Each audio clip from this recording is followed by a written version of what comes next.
আর আপনি নিজেকে এত ছোট কেন মনে করছেন? আপনিও আল্লাহর সেই বান্দা, যে বান্দা আমি, যে বান্দা আর 10 জন মানুষ। আল্লাহ পাক আপনাকেও ভালোবাসেন, আল্লাহ পাক অবশ্যই আপনাকে ভালোবাসেন। জীবনের দীর্ঘ সময় পর্যন্ত আপনি আল্লাহকে ডাকেন নাই, আল্লাহ আপনাকে ফেলে দেয় নাই। আল্লাহ আপনাকে খাওয়ান, এখনো পরান, বাঁচিয়ে রেখেছেন, আল্লাহ নিয়ামত দিয়েছেন। আল্লাহ আপনাকে ভালো না বাসলে এমনি করেন? আল্লাহ পাক অপেক্ষা করছেন কবে খালি আপনি আসবেন আল্লাহর কাছে, এসে বলবেন আস্তাগফিরুল্লাহ ওয়া আতুবু ইলাইহি। আল্লাহ পাক অপেক্ষা করে বসে আছেন আপনার জন্য। আপনি কোথায় যাচ্ছেন? ফাআইনা তাযহাবুন। আল্লাহ পাক বলেছেন ফাআইনা তাযহাবুন, কোথায় যাচ্ছ তোমরা? কোথায় যাচ্ছেন? টাকার পিছনে, বাড়ি গাড়ি, স্ট্যাটাস, স্ত্রী সন্তান, ভোগ বিলাসের পিছনে? আল্লাহ অপেক্ষা করছেন আপনার জন্য। আসেন, সিজদা করেন, ওয়াসজুদু ওয়াকতারিব, সিজদা করেন, নিকটবর্তী হন। আল্লাহ আপনার জন্য অপেক্ষা করছেন। যাবেন না আল্লাহর কাছে? আল্লাহ পাক সবাইকে আল্লাহর কাছে ফিরে আসার তৌফিক দান করুন। এটাই হোক আমাদের কাছে আসার গল্প, এটাই হোক আমাদের কিসের গল্প? কাছে আসার গল্প। আমাদের জেনার গল্প দরকার নাই। ওদের কাছে জেনা হচ্ছে কাছে আসার গল্প, যার ব্যাপারে আল্লাহ বলেছেন লা তাকরাবু জিনা, ওর ধারের কাছেও যেও না, আর তারা ওইটাকে বলবে কাছে আসার গল্প। ইন্না লিল্লাহি ওয়া ইন্না ইলাইহি রাজিউন। আল্লাহ পাক আমাদের যুবক যুবতীদেরকে হেদায়েত দান করুন, পিতা মাতাদেরকে পরিবারে অনুশাসন বজায় রাখার তৌফিক দান করুন। আমাদের এই কাজগুলোর প্রতিফল কিন্তু আমাদেরকে ভোগ করতে হবে। আমাদের মেয়েদের, আমাদের ছেলেদের, তাদেরকে আমরা কিভাবে বড় করছি এটার হিসেব কিন্তু আমাদেরকে চুকিয়ে দিতেই হবে। পিতামাতাদেরকে বলবো সচেতন হয়ে যান। আল্লাহ পাক তৌফিকের আয়াত করুন, আমিন। আর যারা ওই পথে চলে গেছেন তাদের উদ্দেশ্যে একটা কথা বলবো, সেটা হচ্ছে যে এটা একটা মোহ, একটা ভ্রম। বাস্তবতা হচ্ছে যে আপনাকে প্রতিশ্রুতি দিচ্ছে সে আপনাকে অনেক ভালোবাসে, আদতে সে আপনাকে ভালোবাসে না। আদতে সে আপনার অবস্থানকে ভালোবাসে। আপনি আজ হোক আর কাল হোক এটা বুঝতে পারবেন যে সে আপনাকে ভালোবাসে না, আপনার অবস্থানকে ভালোবাসে। আপনার অবস্থান যদি ভালো থাকে সে আপনাকে ভালোবাসবে, অবস্থান ভালো না থাকলে ভালোবাসবে না। একইভাবে আপনি একটা মেয়ের কাছে যে ভোগবিলাস চাচ্ছেন, একটা ছেলে একটা গায়রে মারা মেয়ের সাথে ফ্রি মিক্সিং করলে তার একটাই উদ্দেশ্য থাকে, সেই মেয়েটাকে ভোগ করা। সুযোগ পেলেই সে মেয়েটাকে ভোগ করে ফেলবে। আর একইভাবে এই মেয়েও দেখবেন আপনার যে যতটুকু সামর্থ্য আছে, অর্থবিত্ত যা যা আছে, এটাকে সে ইউজ করার চেষ্টা করছে তার স্বার্থে। বাস্তবিক অর্থে দুজন দুজনকেই ভালোবাসে না মোটেই, দুজন দুজনের স্বার্থকে ভালোবাসে। ভালোবাসা আল্লাহর পক্ষ থেকে আসে। কখন আসবে? যখন আপনি হালালের উপর থাকবেন, যখন আপনি বিয়ে করবেন হালালভাবে। অচেনা একটা মেয়ের প্রতি দেখবেন আল্লাহ পাক এমন ডিভাইন একটা লাভ দিয়ে দিবেন, ওয়াজআলা বাইনাকুম মাওয়াজ্জাতা ওয়া রাহমা। আল্লাহ পাক তার পক্ষ থেকে উভয়ের মাঝখানে হৃদ্যতা, ভালোবাসা, মহব্বত দান করবেন। বলুন সুবহানাল্লাহ। এটা ডিভাইন, আল্লাহর পক্ষ থেকে আসবে, ঐশ্বরিক। আর বাকিটা হচ্ছে ঐশাচিক, শয়তানি, প্রবৃত্তির দাসত্ব, ভোগবাদী। এগুলো খেয়াল রাখবেন। এতে করে যা হবে, আপনি একবার আপনার ইজ্জত হারায় ফেললে কখনো ফিরে পাবেন না। অদ্ভুত বিষয়, মানে এই বিষয়গুলোকে আমরা কিছু মনেই করি না। এখন আমরা কিন্তু কিছু মনেই করি না, মনে করি এটা একটা মানে সোশ্যাল কালচার। গার্লফ্রেন্ড বয়ফ্রেন্ড থাকবে, একটা সোশ্যাল কালচার। এভাবে যে কত ছেলে কত মেয়ে, লক্ষ লক্ষ কোটি কোটি নিত্যদিন জেনা করছে, আল্লাহ ভালো জানে। আল্লাহ পাক আমাদের যুব সমাজকে হেদায়েত করুন, আমিন। আর যে প্রশান্তির জন্য আপনি তার কাছে যাচ্ছেন সেটা তার কাছে নাই। প্রশান্তি আছে কোরআনের কাছে, প্রশান্তি আছে নবীর সুন্নাহয়, প্রশান্তি আছে আল্লাহর জন্য সেজদায়। তার আল্লাহর জন্য আল্লাহকে স্মরণ করে আপনি কাঁদবেন, প্রশান্তি পাবেন। আল্লাহর জন্য কিছু কাজ করবেন, তার দিনের কোনো খেদমত করবেন, প্রশান্তি পাবেন। আল্লাহর কোরআনের 10টা আয়াত মুখস্থ করেন, মনে এমন শান্তি আসবে যেটা আপনি কোথাও পাবেন না। আমি চ্যালেঞ্জ করে বলছি আপনাকে, আপনি আল্লাহর কিতাবের আজকে গিয়ে 5টা আয়াত মুখস্থ করেন, অর্থটা পড়বেন, কয়েকবার চর্চা করেন, মানুষকে শোনান, আপনি মনে এমন একটা প্রশান্তি পাবেন যেটা পৃথিবীর কোনো জায়গায় পাবেন না।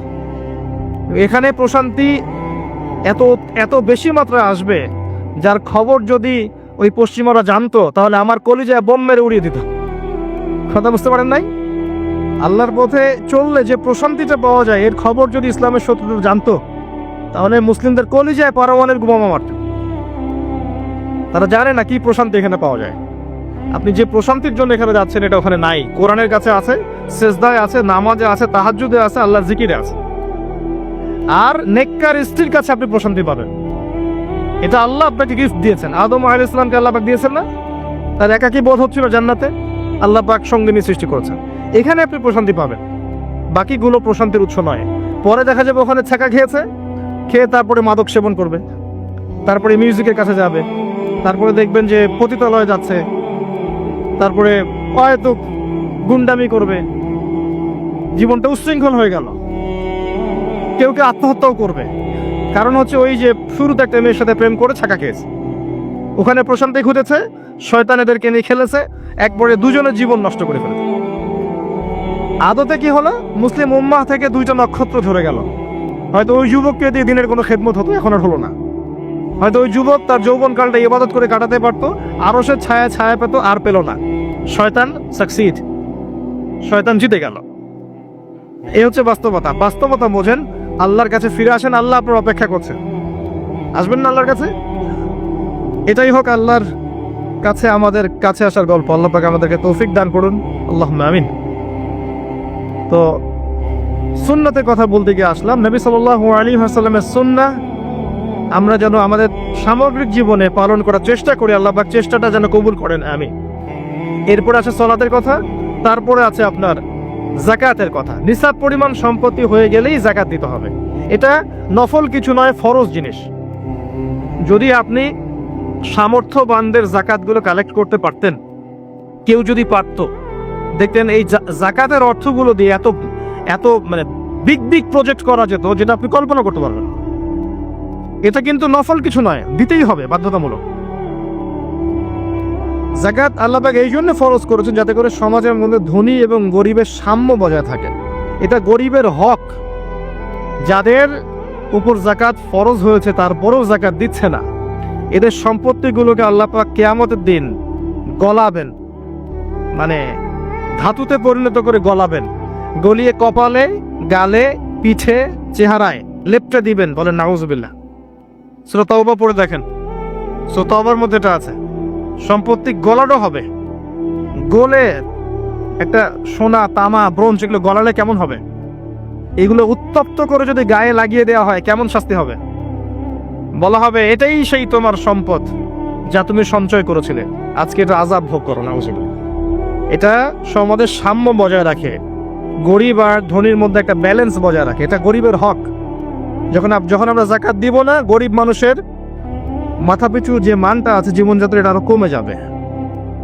এটাতে শুধুমাত্র একটা রাষ্ট্রেরই উপকার হয় না, ব্যক্তি পর্যায়ে উপকার হয়। যখন ব্যক্তি পর্যায়ে যাকাত চলে যাবে সবার হাতে হাতে, দেখবেন আজকে যে খেতে পারছে না সে কালকে দুবেলা খেতে পারবে ইনশাআল্লাহ। আর অনেক মুসলিম আছি আমরা যারা সালাত পড়ি, যাকাত দেই না, আছি না? যাকাতকে আমরা ফরজই মনে করি না। যদি বলা হয় ইসলামের 5টা পিলার বলেন, বলবে কালিমা, নামাজ, রোজা, হজ, যাকাত। যাকাত সবচেয়ে শেষে, তাই না?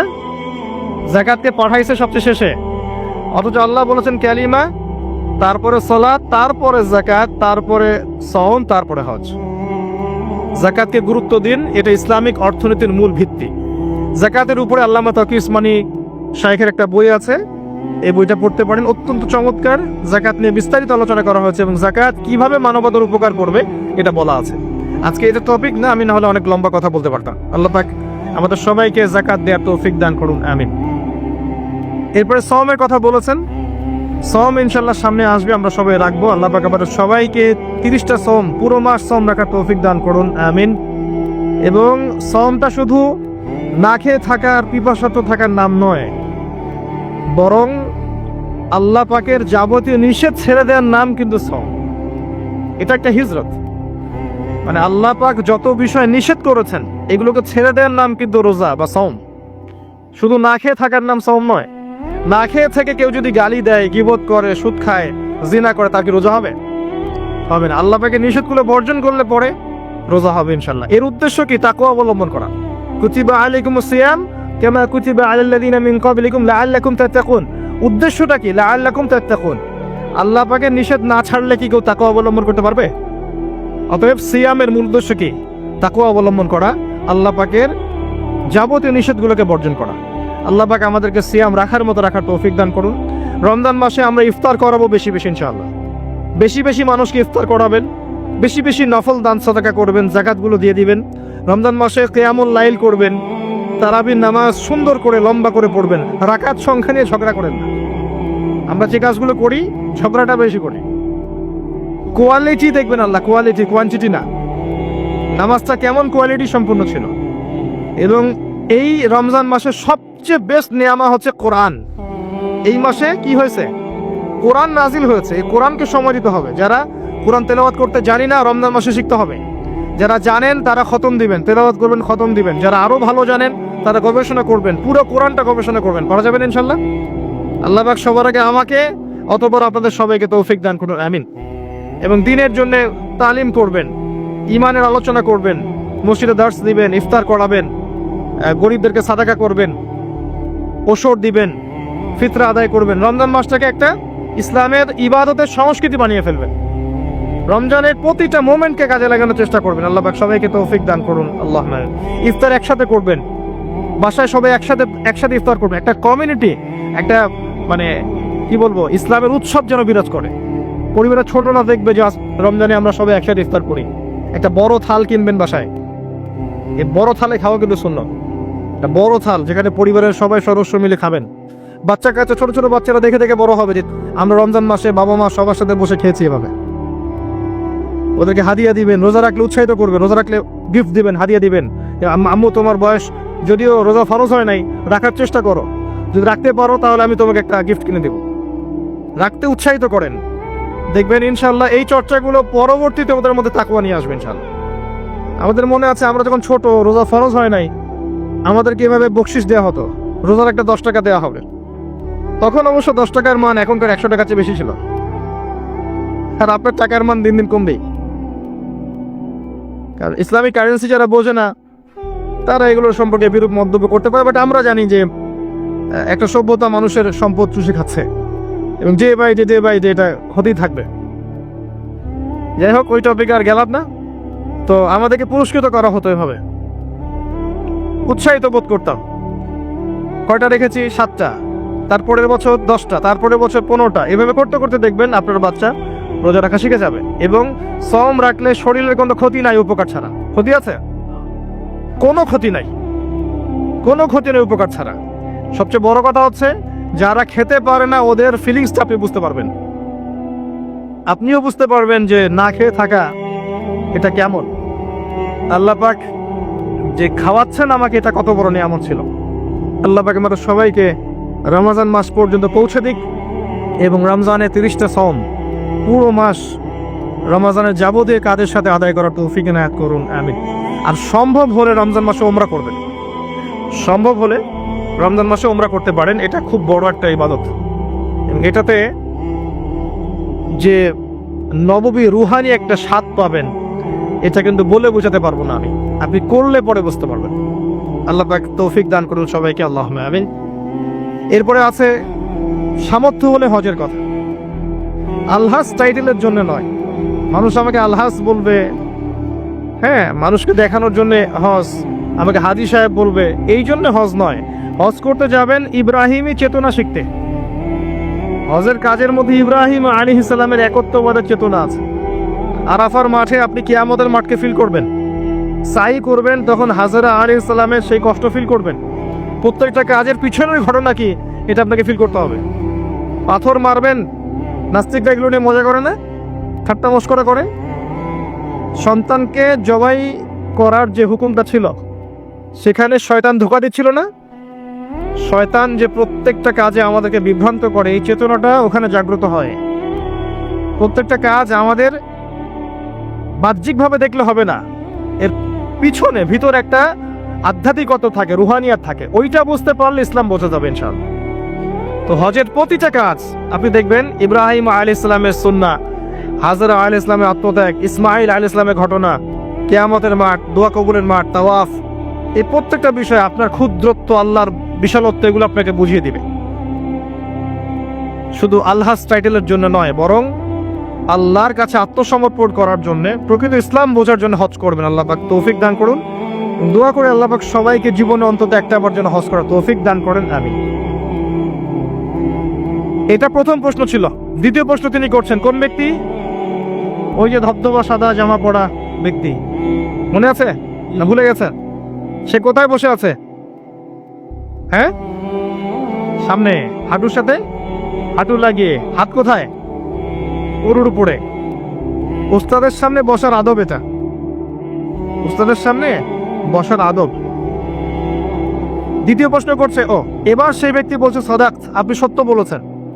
এবার পাশে ছিলেন উমর রাদিয়াল্লাহু আনহু, তিনি বলছেন ফাআজিবনা লাহু, আমরা অবাক হয়ে গেলাম।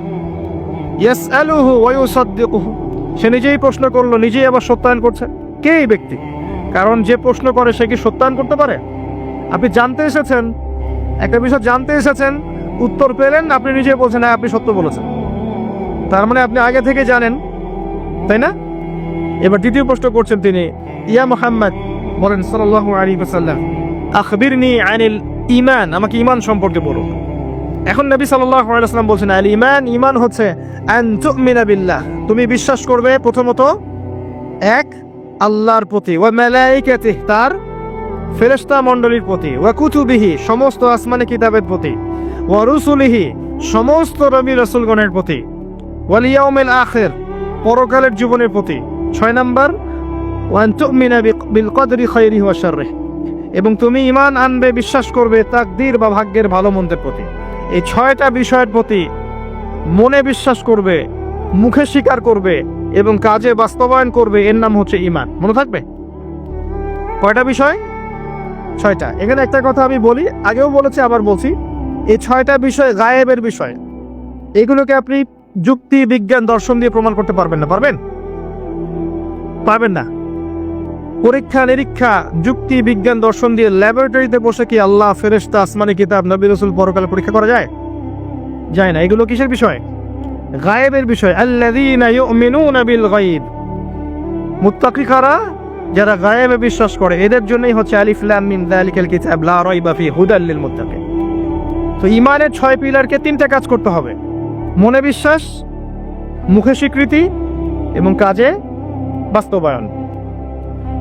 যারা শুধু বিশ্বাসটাকেই সবকিছু মনে করে, এদেরকে বলা হয় মুরজিয়া বা শৈথিল্যবাদী। আর যারা কাজ করতে গেলেই পান থেকে চুন খসলেই কাউকে কাফের বলে ফেলে, এদেরকে বলা হয় খাওয়ারেজ বা খারেজি। আহলে সুন্নাহ ওয়াল জামায়াতের আকীদা হচ্ছে মাঝখানে। ঈমানের বেইজ হচ্ছে দুটো জিনিস: মনে বিশ্বাস, মৌখিক স্বীকৃতি। কাজে বাস্তবায়ন হচ্ছে ফুরুর বা শাখা। কাজ করতে গিয়ে যদি আপনার ভুল হয়, কবিরা গুনাহ করে ফেলেন, আপনি কাফের হবেন না, বরং ফাসেক বা জালেম হতে পারেন। এবং কবিরা গুনাহ করে ফেললেই কাউকে হত্যা করা জায়েজ নাই, তার তওবার দরজা কি আছে? খোলা আছে। এই হলো ঈমান। তারপরে তিনি আবার প্রশ্ন করছেন, ইয়া মুহাম্মদ, বলেন সাল্লাল্লাহু আলাইহি ওয়াসাল্লাম, আখবিরনি আনিল ইহসান, আমাকে ইহসান সম্পর্কে বলুন।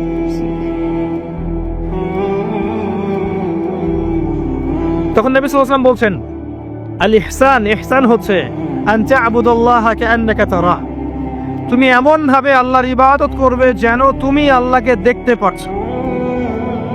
কথা বুঝতে পারছেন? খুব ডিফিকাল্ট। কথাটা বলা সহজ, আমল করা খুব ডিফিকাল্ট।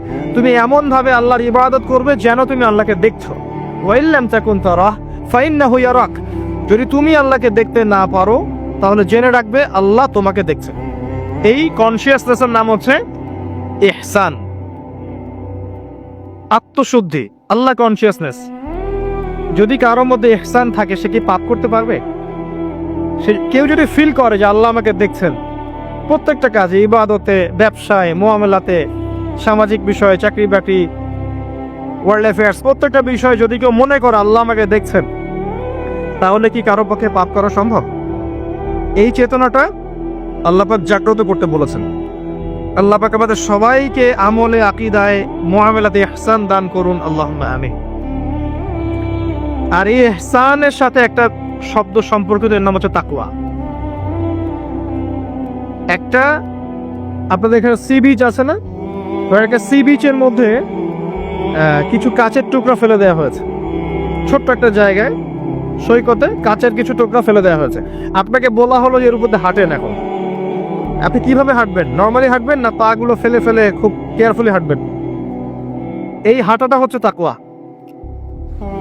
এই হাঁটাটার এক্সাম্পল হচ্ছে তাকওয়া। মানে এই কাচের টুকরাগুলো হচ্ছে গোনাহ, শয়তানের ট্র্যাপ, ফাসেকি, জুলুম, অন্যায়, অত্যাচার, পাপ।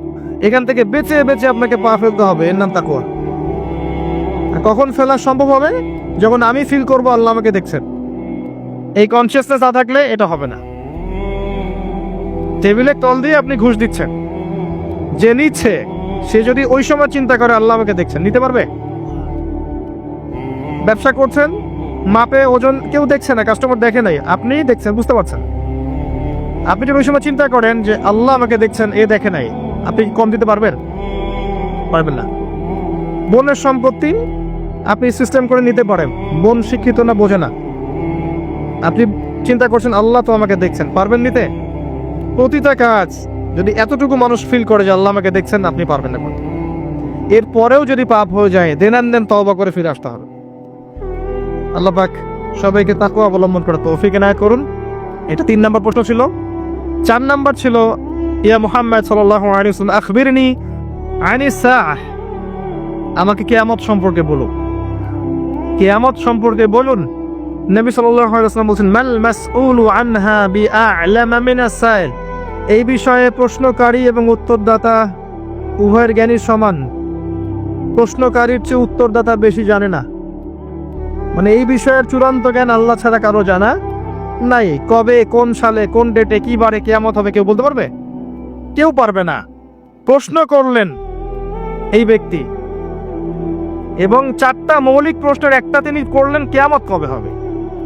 4টা মৌলিক প্রশ্নের একটা হচ্ছে কিয়ামত কবে হবে। তাহলে কিয়ামত সম্পর্কে সচেতনতা, এটা আসলে নিছক কোনো জ্ঞান নয়, তাই না? কিয়ামত সম্পর্কে সচেতনতা এটা কিন্তু অহেতুক কোনো জ্ঞান চর্চা নয়। এবং 4টা মৌলিক প্রশ্নের একটা করা হয়েছে, কিয়ামত কবে হবে। যদি আপনি সবগুলোকে ভাগ করেন, 25% হচ্ছে এই প্রশ্নটা। কথা বুঝতে পারছেন? এটা 25%। এবার নবী সাল্লাল্লাহু আলাইহি ওয়াসাল্লাম বললেন, আমি জানি না। মাল মাসউলু আনহা বিআ'লামা মিনাস সাইল, তারপরে তিনি আবার প্রশ্ন করলেন, ফাখবিরনি আন আমারাতিহা, তাহলে আমাদেরকে কিয়ামতের কিছু আলামত বলে দিন। আবার প্রশ্ন করার কি দরকার ছিল, যখন নবীজি বললেন আমি জানি না? যদি বিষয়টা গুরুত্বপূর্ণ নাই হয়ে থাকে, যদি বিষয়টা গুরুত্বপূর্ণ না হয়ে থাকে, আবার কাউন্টার প্রশ্ন করার কি দরকার ছিল? তিনি আবার প্রশ্ন করলেন, তাহলে আলামত বলে দিন। এবার নবীজি বলছেন 2টো আলামত। কয়টা বলছেন এই হাদিসে? 2টো। একটা হচ্ছে আন তালিদাল আমাতু রাব্বাতুহা, যখন দেখবে দাসী তার মনিবকে জন্ম দিচ্ছে। মানে একবার ব্যাখ্যা করেছি, সমাজের ন্যায় অন্যায়, হক বাতিল, সত্য মিথ্যার মানদণ্ডটা উল্টে যাবে, হালাল হারামের মানদণ্ড উল্টে যাবে। মানুষ হালালকে হারাম করবে, হারামকে হালাল করবে, ন্যায়কে অন্যায় বানাবে, অন্যায়কে ন্যায় বানাবে, সত্যকে মিথ্যা বানাবে, মিথ্যাকে সত্য বানাবে, মানদণ্ড উল্টে যাবে এবং এগুলো পরোয়া করবে না মানুষ। আর একটা ব্যাখ্যা হচ্ছে সত্যিকার অর্থেই দাসী মনিবকে জন্ম দিতে পারে। এটা জলজান্ত এক্সাম্পল এখনকার সিঙ্গাপুর। ফ্যামিলিস্ট রেভলিউশনের কারণে এবং সুদের কারণে এমন একটা অবস্থা মুখোমুখি হয়েছে বিশ্ব, যে অনেক ক্ষেত্রে মেয়েরা সন্তান জন্ম দেওয়ার সময় পাচ্ছে না, ফুরসত নাই। সন্তান জন্ম দেওয়াটাকে তারা এখন পিছিয়ে পড়া বলছে অনেক কান্ট্রিতেই। শেষে কি হয়, দরিদ্র কান্ট্রি থেকে মেয়েদেরকে হায়ার করা হয়, দরিদ্র কান্ট্রি থেকে মেয়েদেরকে হায়ার করা হয় এবং তাদের গর্ভটাকে ভাড়া নেওয়া হয়। এই গর্ভের মধ্যে স্পার্ম ইনজেক্ট করা হয়, জাইগোট গঠন করে, বাচ্চা কনসেপ্ট করে। কথা কি বুঝতে পারছেন? গর্ভ ভাড়া নিয়েছে, নিয়ে তার শুক্রাণু সেখানে পুশ করেছে। 9 মাস এখানে বাচ্চাটা বড় হবে। এই 9 মাস এই দরিদ্র মেয়েটাকে অনেক খাওয়ানো হবে, পড়ানো হবে, সুন্দর সুন্দর কাপড় দেওয়া হবে, ভালো মন্দ খাওয়ানো হবে, কারণ ওই সন্তানটার ভালোর জন্য। এবার যখন বাচ্চাটা প্রসব হয়ে যাবে, বাচ্চাটা সে রিলিজ, সে খালাস, ও ডলার নিয়ে চলে যাবে। সন্তান জন্ম দেওয়ার বিনিময়ে $10,000, $20,000, $50,000, এই যে গর্ভ ভাড়া নেওয়া হয়েছে। এই যে বাচ্চাটা হলো, এই বাচ্চাটাকে আর মালিকের, দাসী তার মনিবকে জন্ম দিল। হাদিস বাস্তব। এই ব্যাখ্যাটা আজকে থেকে 1400 বছর আগে করা সম্ভব ছিল না। কথা বুঝতে পারছেন না? এই ব্যাখ্যাটা এখনকার বিশ্বে আপনি করতে পারবেন। এই জন্য কোরআন সুন্নাহকে নিয়ে খালি লিটারালি পড়লে হবে না, যুগের সাথে মেলাতে তো হবে। যুগের সাথে যদি আমি না মেলাই, তাহলে কোরআন সুন্নাহকে দিয়ে যুগ জিজ্ঞাসার জবাব বের করতে পারবো না। এই ব্যাখ্যাটা আপনি আজকে থেকে 100 বছর আগেও করতে পারতেন না, কিন্তু এখন পারবেন। সত্যিকার অর্থেই দাসী তার মনিবকে জন্ম দিচ্ছে এখন এই বিশ্বে। নবীজি তা বলেছিলেন আনতালিদাল আমাতু রাব্বাতুহা, যখন দাসী তার মনিবকে জন্ম দিবে। আরেকটা বলেছিলেন ওয়া আনতারাল হুফাতাল উরাতাল আলাতা রিয়া আশ-শাই ইয়াতাতাওয়ালুনা ফিল বুনিয়ান, যখন তুমি দেখবে সমাজের, মাইন্ড করবেন না, যখন তুমি দেখবে সমাজের সবচেয়ে দরিদ্র শ্রেণীর, রাখাল শ্রেণীর, নগ্ন পদের, খালি পায়ের, নগ্ন গায়ের, মানে গায়ে জামা নাই, পায়ে স্যান্ডেল নাই, এমন শ্রেণীর মানুষেরা উঁচু উঁচু বিল্ডিং নির্মাণের প্রতিযোগিতা করবে, ফান্তাজির সাআ, কিয়ামতের অপেক্ষা করতে থাকো। বিগত 200 বছরে বিশ্ব দেখে নাই এত হাইলি টলেস্ট বিল্ডিং এর প্রতিযোগিতা। অমুকের 100 তলা তো অমুকের 200, অমুকের 200 তো অমুকের 300। এটা সমাজ থেকে শুরু করে রাষ্ট্র, বিশ্ব সব জায়গায় এই দৃশ্য দেখা যাচ্ছে। সমাজে দেখেন কিছু মানুষ ছিল যারা টাকা পয়সা ছিল না, আজকে দেখবেন বিল্ডিং তুলছে 10 তলা, 20 তলা, 50 তলা। অনেক রাষ্ট্র ছিল, ওই যে বেদুইন রাষ্ট্র ছিল, মধ্যপ্রাচ্যের দিকে তাকাবেন, আগে জামা পরার টাকা ছিল না, ব্ল্যাক গোল্ড পেয়েছে, তেল উঠাইছে আর খাইছে, উঠাইছে আর খাইছে না, উঠাইছে আর আমেরিকাকে দিছে, তেল তুলছে আর আমেরিকাকে দিছে, দিয়ে ডলার নিছে, নিয়ে উঁচু উঁচু বিল্ডিং, তোমার 100 আমার 110, এবং এটা গর্বের বিষয় ওদের কাছে এখন। এই দৃশ্যের কথা নবী সাল্লাল্লাহু আলাইহি ওয়াসাল্লাম বলেছেন যে যখন তুমি দেখবে সমাজের সবচেয়ে দরিদ্র মানুষেরা উঁচু উঁচু বিল্ডিং নির্মাণের প্রতিযোগিতা করবে, একটা কমন প্রশ্ন করি এখন, যে ব্যক্তির টাকা নাই সে কেমন করে বিল্ডিং তুলবে? এই উত্তরটা দেওয়ার জন্য আপনার পিএইচডি করার কোনো দরকার নাই, উত্তর খুব সহজ। একজন ব্যক্তির টাকা নাই, সে কিভাবে 20 তলা বিল্ডিং করতে পারে? উত্তর দেন, কিভাবে বলেন? শুধু অবৈধভাবেই নয়, অবৈধভাবে তো একটা অপশন আছেই। কিভাবে? এক্স্যাক্টলি, সুদের মাধ্যমে। সুদ ছাড়া অন্য কোনো অপশন নাই। এবং আমি এখন যে ফ্ল্যাটে ভাড়া আছি, মনে করেন যেই ফ্ল্যাটে ভাড়া আছে সেই ফ্ল্যাটের ভাড়ার টাকা আমি যে দিচ্ছি, এই যে ফ্ল্যাট মালিকরা যে ভাড়াটিয়াদের কাছ থেকে প্রতি মাসে ভাড়া তুলে এই ভাড়ার টাকা থেকে লোন শোধ করছেন ব্যাংকের, এখন আমি সুদ খাচ্ছি না? আমি নিজেও সুদের সাথে সম্পৃক্ত হয়ে গেলাম। তাহলে আমার টাকা দিয়ে সে সুদের ঋণ পরিশোধ করছে। এটা সেই যুগ, যে যুগে একটা মানুষও সুদ থেকে বাঁচতে পারবে না, ইল্লা মাশাআল্লাহ। বাঁচতে পারবে কারা? ওই যে ছোট্টখাটো দ্বীপে যারা বাস করে, সোসাইটির সাথে কোনো সম্পর্ক নাই, ওরা হয়তো পারতে পারে। নাগরিক জীবনে কেউ সুদ থেকে বাঁচতে পারবে না। এই যুগের কথা নবী সাল্লাল্লাহু আলাইহি ওয়াসাল্লাম হাদিসের মধ্যে বলে গেছেন, একটা যুগ আসবে যখন সমাজের প্রায় প্রতিটা মানুষ সুদ খাবে, যে খাবে না তার গায়েও এসে সুদের ধুলা লাগবে। এটা সেই যুগ। অনলি রিবার মধ্যে, সুদের লোনের মধ্য দিয়ে সম্ভব নগ্ন পদের মানুষের বিল্ডিং নির্মাণ করা, অন্য কোনো অপশন নাই। আরেকটা অপশন হচ্ছে দুর্নীতি করা এবং মানুষের টাকা পয়সা মেরে খাওয়া।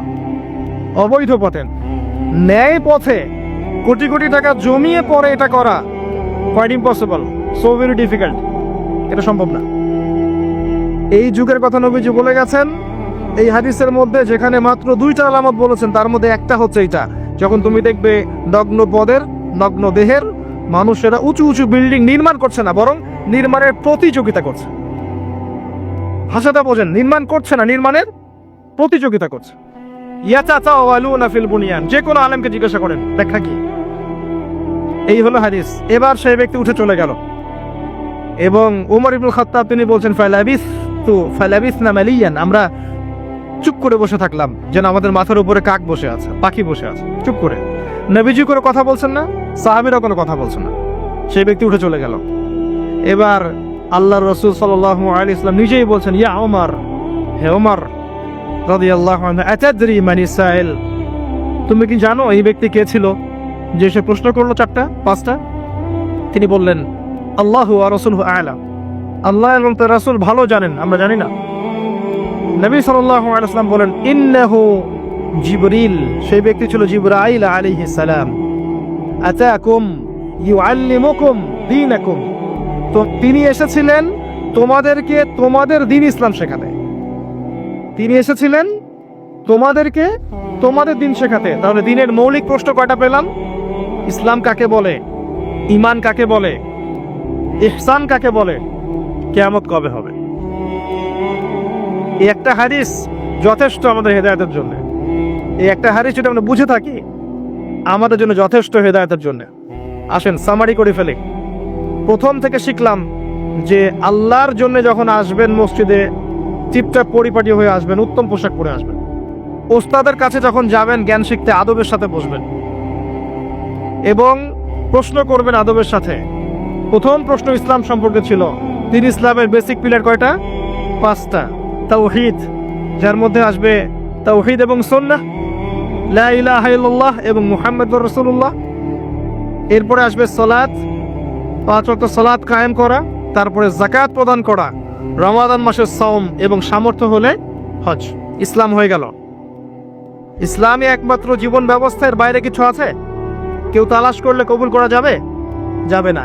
এটা মেনে নেওয়ার পর আমলে ভুল হলে কি করতে হবে? তওবা করে ফিরে আসতে হবে। আল্লাহ পাক ইনশাআল্লাহ মাফ করে দিবেন। যদি কোনো ব্যক্তি আল্লাহর সাথে শিরিক না করে, কবিরা গুনাহ থেকে দূরে থাকে, আশা করা যায় আল্লাহ পাক তার সমস্ত সগীরা গুনাহ মাফ করে দিবেন ইনশাআল্লাহ। হতাশ হবেন না, আল্লাহ আপনার অপেক্ষায় তার কাছে ফিরে আসেন। তারপর ঈমান, কয়টা পিলার? 6টা। কয়টা পিলার? 6টা। প্রথমটা কি? আল্লাহ বিশ্বাস, ফেরেশতাগণে বিশ্বাস, নবী রাসূলগণে বিশ্বাস, আসমানি কিতাব সমূহে বিশ্বাস, পরকালের জীবনে বিশ্বাস এবং ভাগ্যের ভালো মন্দে বিশ্বাস। এই 6টাকে কি করব? মনে বিশ্বাস করব, মুখে স্বীকার করব, আর কাজে বাস্তবায়ন করব। কাজে বাস্তবায়ন করতে গিয়ে যদি ভুল হয়ে যায় তখন কি করবেন? কাফের হয়ে যাবে? সে তওবা করে ফিরে আসার সুযোগ আছে। এরপরের ইহসান কাকে বলে? ইসলাম পালন করতে গিয়ে এমনভাবে করা, আল্লাহর ইবাদতটা এমনভাবে করা যেন আমি আল্লাহকে দেখছি, আল্লাহকে হাজির নাজির মনে করে কাজ করা। আর যদি আমি আল্লাহকে দেখতে না পাই, মনের মধ্যে চেতনা থাকবে কি? আল্লাহ আমাকে দেখছেন। তারপরে কনসিয়াসনেস, সময় কম, কিয়ামত কবে হবে। আমরা শেষ জামানায় বাস করছি, সময় শর্ট। এখানে 2টা আলামত বলা আছে, বাকি বহু হাদিস আছে শত শত, যেখানে আরো হাজার হাজার আলামত আছে, হাজার হাজার। এই যে মানুষ দুনিয়াদার হয়ে যাচ্ছে বেশি বেশি, আলামতে সা। মসজিদের মধ্যে ফিতনা হচ্ছে না এখন, আলামতে সা। মসজিদ চাকচিক্যময় হচ্ছে না তাজমহলের মতো, কি আমাদের সাইন। মেয়েদের সংখ্যা বাড়ছে না, ছেলেদের সংখ্যা কমছে না, সাইন। মেয়েরা ছেলেদের পোশাক করছে না, ছেলেরা মেয়েদের পোশাক করছে না, সাইন। সময় সংক্ষিপ্ত হয়ে আসছে না, বেশি বেশি মহামারী, বন্যা, ঘূর্ণিঝড়, জলোচ্ছ্বাস এগুলো ছড়াচ্ছে না, বেশি থেকে বেশি হচ্ছে, সাইন। অসংখ্য সাইন। মুসলিমদের উপর নির্যাতন বাড়ছে না, বিশ্ব হত্যা বাড়ছে না, কিলিংস বাড়ছে না, মুসলিমদের বিভক্ত হচ্ছে না বিভিন্ন দলে দলে, সাইন। কত সাইন নেবেন, শেষ করা যাবে না। এমনকি চাঁদ যেটা দেখছেন এটা ফেটে গেছে। চাঁদ যেটা দেখছেন না, এটা ফাটল ধরা, চাঁদ পরিপূর্ণ নয়, ফাটা আছে, এটাও কিয়ামতের সাইন। এবং পৃথিবী পানি শূন্য হচ্ছে, এগুলো সাইন। জলবায়ু পরিবর্তনগুলো সাইন। অনেক বিষয় আছে যেগুলো আপনি আখিরুজ্জামানের বইগুলোতে পাবেন। কিতাবুল ফিতান অধ্যায়গুলো পড়েন, আলামতুস সাআগুলো পড়েন, পাবেন। এখানে জাস্ট 2টা বলা হয়েছে। দাসী মণিককে জন্ম দেয়া মানে সমাজের মানদণ্ড উল্টে যাবে, ন্যায় অন্যায় হকবাদের সত্য মিথ্যার মানদণ্ড উল্টে যাবে। আর সমাজের সবচেয়ে নিকৃষ্ট শ্রেণীর মানুষেরা দেখবেন ওই যে টলেস্ট বিল্ডিং এর প্রতিযোগিতা করছে, রিবার মাধ্যমে, দুর্নীতির মাধ্যমে এবং অন্যায় অত্যাচারের মাধ্যমে জুলুমটা বাড়বে। আরেকটা হাদিসে আছে, যখন আমানতের খেয়ানত করা হবে, সাহাবীরা বললেন যখন আমানতের খেয়ানতটা বুঝলাম না কিভাবে। নবীজি বললেন, যখন অযোগ্য ব্যক্তিকে, অনুপযুক্ত ব্যক্তিকে দায়িত্ব দেওয়া হবে তখন বুঝে নিবে এটা আমানতের খেয়ানত। আর এটা সব ক্ষেত্রেই, ধর্মীয় ক্ষেত্রে, সামাজিক ক্ষেত্রে, সব ক্ষেত্রে, সব ক্ষেত্রে। আল্লাহ পাক আমাদেরকে কিয়ামতের আলামতগুলো বোঝার তৌফিক দান করুন।